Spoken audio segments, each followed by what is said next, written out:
यह तुलसीदास ने निषाद पर, कोल पर, किरात पर, भील पर, तेली और कलवार जातियों को अपमानित करते हुए, गाली देते हुए रामचरितमानस में लिखा है। तो गोस्वामी तुलसीदास जिंदा होते तो मैं अपने पिछड़े, दलित, वंचित, अकलिया समाज के अपमान के लिए जो है कि मानहानि का मुकदमा कायम करता। और चंद्रशेखर सिंह जी ने जो बयान दिया है, मैं पूर्णतः उसका समर्थन करता हूं। और मैं बिहार के मुख्यमंत्री और उप मुख्यमंत्री जी से मैं आग्रह करता हूं कि प्रोफेसर चंद्रशेखर सिंह के साथ मुस्तैदी से खड़ा होना चाहिए। या हिंदू केवल ब्राह्मण के लिए है वोट लेने के लिए, या भारतीय जनता पार्टी और आरएसएस के लोग लोहार क्वार सुनार हो, तेली तमोली बरई बारी नाई धोबी हो, चमार हो, पासी हो, मल्ला हो, केवट हो, अहिर हो, कुर्मी हो, काछी हो, जाट हो, गुजर हो, मुसार हो, पासी हो, धरकार हो, बसफोर हो, हलखोर हो, मुसार हो, भगनी हो, को हिंदू बना लेते हैं। जब अधिकार की बात आती है, सम्मान की बात आती है, तो हमें चमार, पासी, दुसाद, अहिर, खटिक, कुर्मी, पासी, मल्ला, केवट, कहा, लोधी कह करके अपमानित किया जाता है। दलित, वंचित, आदिवासी समाज के लोगों का आह्वान करता हूं, जो हम लोगों को वोट डालने का अधिकार मिला, नौकरियों में जाने का, सम्मान से जीने का अधिकार मिला, उस पर खतरे के बादल मंडरा रहे हैं। तमाम ऐसे जो पिछड़े वर्ग के नेता हैं, या मानसिक गुलामी के शिकार हैं, निज स्वार्थ में अपने जमीर को बेच करके अपने वर्ग के साथ या अपराध कर रहे हैं। ये भारतीय जनता पार्टी एक बहुत बड़ी शिकारी पार्टी है। आरएसएस के लोग बहुत बड़े शिकारी हैं। मैं निषाद समाज का हूँ।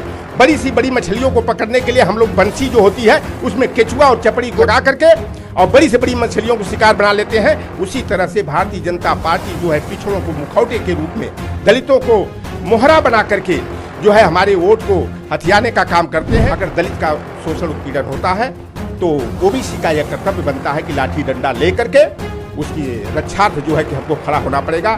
कि सरकार जो है कि घड़ियाल की, मगरमच्छ की, डॉल्फिन की, शेर की, भालू की, बंदर की, जानवरों और हिजड़ों की जनगणना करा सकती है, तो यह पिछड़ों की जनगणना कराने में इनका पिछवाड़ा गीला क्यों होता है। मोदी जी से अपील करता हूं कि अगर वास्तव में आप ओबीसी हैं, आपके अंदर ओबीसी के प्रति तनिक भी भावना है, तो सेंसस 2021 में ओबीसी की भी जातिवार जनगणना होनी चाहिए। जब तक हम जाति से ऊपर उठ करके वर्गीय संचेतना नहीं लाएंगे, जाति को जमात में नहीं बदलेंगे, हम अपने वर्गीय स्वाभिमान को जागृत नहीं करेंगे, तो यह भारतीय जनता पार्टी और आरएसएस जैसे जो षड्यंत्रकारी हैं, जो सामाजिक न्याय और लोकतंत्र के दुश्मन हैं, यह सफल होते रहेंगे। तो वेद की एक ऋचाएं और उसका भाष्य नहीं मालूम, वो लोग अपने को ब्राह्मण कहते हैं। अब जन्मना जो है जाति की व्यवस्था नहीं चलेगी, कर्मणा चलेगी। हम लोगों का यह प्रयास होना चाहिए पिछड़े, दलित, वंचित वर्ग का, कि अपने घर में जो है कि कोई भी धार्मिक जो सीरियल चलते हैं इस पर रोक लगाई जानी चाहिए।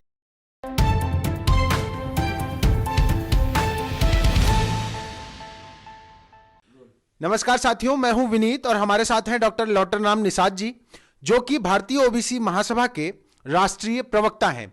ये इसलिए हमारे साथ हैं कि फिलहाल रोज पहले बिहार के शिक्षा मंत्री चंद्रशेखर सिंह ने एक बयान दिया और उस बयान में उन्होंने कहा कि एक युग में मनुस्मृति, दूसरे युग में रामचरितमानस और तीसरे युग में बंच ऑफ थॉट्स की वजह से नफरत फैल रही है। ये नफरत फैलाने वाली किताबें हैं और उस पर बवाल मच गया। बीजेपी के तमाम लोग उन्हें अनपढ़ घोषित करने लगे। तो हमने सोचा कि इनसे बात की जाए, क्योंकि ये भी मुखर रूप से इन सब चीजों के विरोधी हैं। क्या कहेंगे आप इस घटना पर?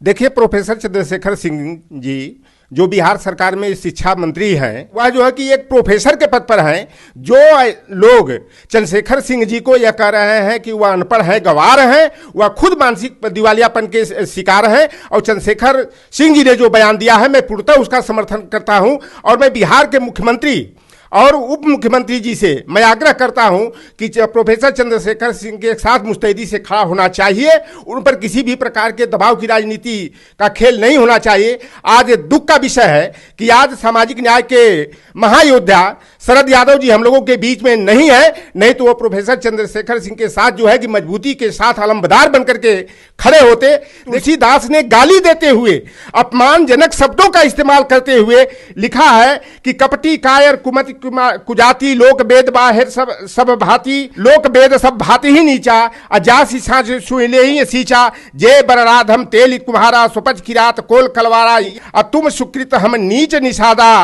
राम दर्शन राम प्रसादा।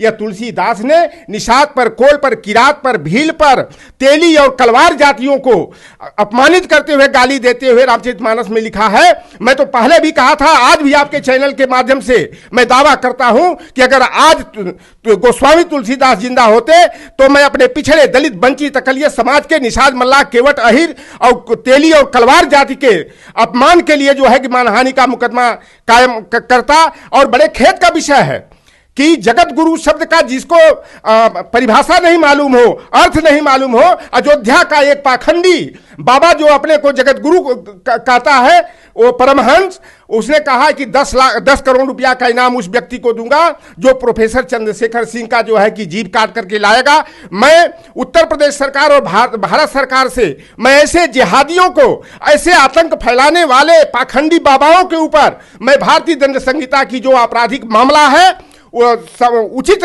मामलों में उस पर मुकदमा कायम होना चाहिए, तत्काल गिरफ्तारी होनी चाहिए। एक जो चीज विज्ञान के मुद्दे पर, तर्क की कसौटी पर खरा उतरे उसे ही सही मानना चाहिए। और चंद्रशेखर जी ने जो बयान दिया है, मैं उनके साथ पूरी तरह से मुस्तैदी से उनके साथ खड़ा हूं। और बंच ऑफ थॉट्स और वी आर आवर नेशनहुड जो आरएसएस के जिसको करता कहा जाता है, गुरु गोलवलकर ने जो इसमें लिखा है कि पिछड़ों को, दलितों को, मुसलमानों को, वंचितों को, आदिवासियों को किस तरह गुलाम बनाकर रखना है, उनका मानसिक उत्पीड़न करके उनकी बहन बेटियां जो हायर एजुकेशन में आती हैं वह आगे की शिक्षा न ग्रहण कर पाए, उनके साथ रेप और बलात्कार करके जो है कि उनका मनोबल को तोड़ा जाना चाहिए या उन्हें अपने घर की बहू बनाना चाहिए। इस तरह का जो साहित्य सृजन हुआ है, इन साहित्यों को मैं हिंदू धर्म की बात करते हैं। हिंदू धर्म है क्या? क्या हिंदू केवल ब्राह्मण के लिए है? वोट लेने के लिए या भारतीय जनता पार्टी और आरएसएस के लोग लोहार कुआर सुनार हो, तेली तमोली बरई बारी नाई धोबी हो, चमार हो, पासी हो, मल्लाह हो, केवट हो, अहिर हो, कुर्मी हो, काछी हो, जाट हो, गुजर हो, मुसहर हो, पासी हो, धरकार हो, बसफोर हो, हलखोर हो, मुसहर हो, भंगी हो, को हिंदू बना लेते हैं। जब अधिकार की बात आती है, सम्मान की बात आती है, तो हमें चमार, पासी, दुसाद, अहिर, खटिक, कुर्मी, पासी, मल्लाह, केवट, कहा, लोधी कह करके अपमानित किया जाता है, सामाजिक न्याय से वंचित किया जाता है, संवैधानिक अधिकारों से दरकिनार करने का षड्यंत्र किया जाता है। यह जिस तरह की प्रक्रिया वर्तमान समय में आरएसएस के द्वारा एक साजिश के तौर पर जो है कि षड्यंत्र किया जा रहा है, यह पिछड़ा दलित वंचित समाज अब उसका स्वाभिमान अब जग रहा है, असलियत को पहचान रहा है। ऐसे पाखंडियों को, ढोंगियों को, देशद्रोहियों को, संविधान लोकतंत्र के विरोधियों को जो है नंगा करने के लिए जो है कि लोकतंत्र के तहत जो ताकत मिली है उस ताकत का इस्तेमाल किया जाएगा। और मैं आपके चैनल के माध्यम से पिछड़े दलित, वंचित, आदिवासी समाज के लोगों का आह्वान करता हूं कि जो लंबे संघर्षों के बाद बाबू जगदेव प्रसाद कुशवाहा, छत्रपति साहू जी महाराज जी, सयाजी गायकवाड़ जी, ज्योतिबा फूले, सावित्रीबाई फूले, पेरियार ललई सिंह यादव, पेरियार ईबी रामास्वामी नायकर हो, चाहे बाबू राम लखन चंदा पुरी जी जैसे स्वामी ब्रह्मानंद लोधी, रामचरण निषाद, राम प्रसाद अहिर, राजा राम कहार, शिव दयाल चौरसिया के संघर्षों की बदौलत जो हम लोगों को वोट डालने का अधिकार मिला, नौकरियों में जाने का, सम्मान से जीने का अधिकार मिला, उस पर खतरे के बादल मंडरा रहे हैं। आप अहम त्याग करके या भारतीय जनता पार्टी का जो छद्म पिछड़ा प्रेम और दलित प्रेम दिखाई देता है, इसकी साजिशों को समझने का काम करें। या भारतीय जनता पार्टी की सरकारों में, चाहे केंद्र में 29 कहने को जो है कि पिछड़े और दलित मंत्री हैं, 121 जो है और ओबीसी के, और 147 जो है एससी और एसटी के जो सांसद हैं, वह निज स्वार्थ में अपने जमीर को बेच चुके हैं। उत्तर प्रदेश में भी 29 ओबीसी एससी के मंत्री हैं, भाजपा से 91 विधायक हैं। तमाम ऐसे जो पिछड़े वर्ग के नेता हैं या मानसिक गुलामी के शिकार हैं, निज स्वार्थ में अपने जमीर को बेच करके अपने वर्ग के साथ जो है कि यह अपराध कर रहे हैं। ये भारतीय जनता पार्टी एक बहुत बड़ी शिकारी पार्टी है। आरएसएस के लोग बहुत बड़े शिकारी हैं। मैं निषाद समाज का हूं। बड़ी सी बड़ी मछलियों को पकड़ने के लिए हम लोग बंसी जो होती है उसमें केचुआ और चपड़ी गोच कर लगा करके और बड़ी से बड़ी मछलियों को शिकार बना लेते हैं। उसी तरह से भारतीय जनता पार्टी जो है पिछड़ों को मुखौटे के रूप में, दलितों को मोहरा बना करके जो है हमारे वोट को हथियाने का काम करते हैं। और बीच में भी तमाम घटनाक्रम हुए हैं, चाहे वो गोरखपुर विश्वविद्यालय में प्रोफेसर भर्ती का मामला हो, चाहे इलाहाबाद विश्वविद्यालय में प्राध्यापकों की भर्ती का मामला हो, चाहे हायर एजुकेशन में जो है कि कि प्रोफेसर की भर्ती हो, चाहे अशासकीय महाविद्यालयों में प्राचार्यों की भर्ती हो। अभी लेटेस्ट अभी वनस्पति विज्ञान में जो असिस्टेंट प्रोफेसर के पद पर जो भर्ती हुई है, 15 पद में हमारे ओबीसी का कोटा शून्य हो गया है। यह भारतीय जनता पार्टी का बहुत बड़ा षड्यंत्र है और यह धीरे धीरे आरक्षण को जो है कि निष्प्रभावी करने का काम कर रहे हैं। पिछड़े दलित वंचित समाज को भाईचारा बनाना चाहिए। अगर दलित का शोषण उत्पीड़न होता है तो ओबीसी का यह कर्तव्य बनता है कि लाठी डंडा लेकर के उसकी रक्षार्थ जो है कि हमको खड़ा होना पड़ेगा। और ओबीसी पे जहां खतरा आता है तो दलित आदिवासी भाई को भी बूती के साथ उसके साथ खड़ा होना चाहिए। नहीं तो एक एक करके अभी तो ये पिछड़ों का हक मार रहे हैं और पिछड़ों के बाद दलितों पर भी नंबर लगेगा, आदिवासियों पर भी नंबर लगेगा। केंद्र की सरकार जो है कि घड़ियाल की, मगरमच्छ की, डॉल्फिन की, शेर की, भालू की, बंदर की, चीता की गणना करा सकती है, जानवरों और हिजड़ों की जनगणना करा सकती है, तो यह पिछड़ों की जनगणना कराने में इनका पिछवाड़ा गीला क्यों होता है? राजनाथ सिंह जब गृह मंत्री थे, इन्होंने 5 जून 2018 को बाकायदा सेंसस कमिश्नर की, रजिस्ट्रार जनरल ऑफ इंडिया के ऑफिस में जो अधिकारी और कर्मचारी हैं उनकी बैठक लेते हुए कहा था कि सेंसस 2021 में स्पेशली ओबीसी की जो है कि जातिवार जनगणना करा करके त्वरित कार्रवाई करते हुए 2024 में घोषित की जाएगी। लेकिन आज गृह राज्य मंत्री नित्यानंद राय को आगे करके सुप्रीम कोर्ट में हलफनामा दिलवा देते हैं कि ओबीसी की जनगणना जो है तकनीकी कारणों से नहीं हो सकती। आखिर क्यों? जब SC ST की हो सकती है, मुसलमान, जैन, बौद्ध, पारसी, यहूदी की हो सकती है, तो ओबीसी की जनगणना कराने में कौन सा राष्ट्रीय हित होता है? यह संविधान का मुद्दा है।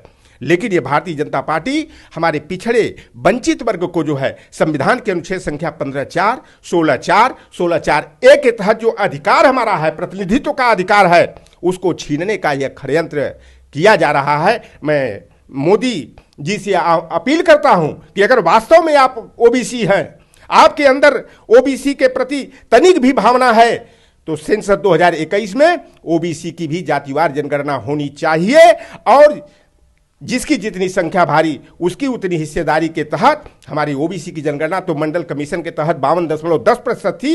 आज तमाम जातियों को बाद में कोरचा है, कुरबा है, लिंगायत है, बोक्का लिगा है, एक कलवार जातियां हैं, जाट हैं, गुजर हैं, इनको बाद में जो है कि ओबीसी में शामिल किया गया। आज हमारी आबादी 56 से 60% है, तो हमारी जनसंख्या के अनुपात में हमें प्रतिनिधित्व मिलना चाहिए, अधिकार मिलना चाहिए, यह हमारी मांग है। और एक सबसे बड़ी मांग यह भी है कि संविधान के अनुच्छेद 124 के तहत कॉलेजियम की व्यवस्था खत्म करके राष्ट्रीय न्यायिक सेवा आयोग के माध्यम से उच्च न्यायपालिका, सुप्रीम कोर्ट और हाई कोर्ट के न्यायाधीशों का चयन होना चाहिए।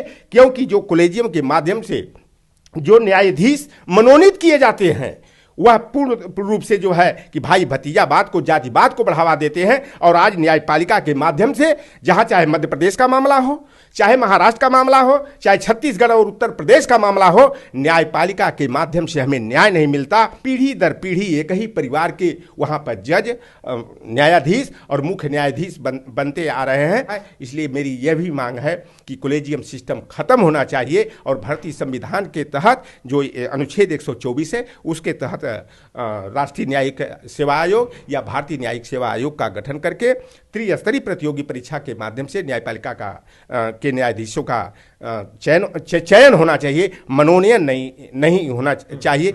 जिसको वेद की एक ऋचाएं और उसका भाष्य नहीं मालूम, वो लोग अपने को ब्राह्मण कहते हैं। अब जन्मना जो है जाति की व्यवस्था नहीं चलेगी, कर्मणा चलेगी। हमारा आपका मनोबल तोड़ने के लिए जो है यह षड्यंत्र किए जाते हैं, चाहे वो मनुस्मृति के रूप में हो, चाहे बंच ऑफ थॉट्स हो, चाहे we or our nationhood define Guru Golwalkar की किताबें हो, चाहे ये रामचरितमानस। आज तो वर्तमान में जो हमारे आपके घरों में टीवी चल रहा है, हमारे विशेष करके पिछड़े दलित वंचित वर्ग की महिलाएं जो घरों में बैठी रहती है खाली समय में, तो चैनलों पर जो इस समय धार्मिक धारावाहिक आ रहे हैं, ये हम लोगों को मानसिक गुलाम बनाने का। क्योंकि देखिए, जिस घर की महिला के दिमाग में घर कर गया धर्म धर्म धर्म, वह घर जो है कि बर्बाद हो जाता है। हम लोगों का यह प्रयास होना चाहिए पिछड़े दलित वंचित वर्ग का कि अपने घर में जो है कि कोई भी धार्मिक जो सीरियल चलते हैं इस पर रोक लगाई जानी चाहिए कि इसको देखने से हमको आपको परहेज करना चाहिए। मैं ये कहूंगा कि दर्शकों को तय करना है कि उनको विज्ञान चाहिए, तर्क चाहिए, संविधान चाहिए, या ऐसे बाबा चाहिए जो जीभ काटने पर 10 करोड़ रुपए इनाम रखते हो। बाकी बने रहिए हमारे साथ। अगर चैनल को सब्सक्राइब नहीं किया है तो चैनल को सब्सक्राइब जरूर करिएगा।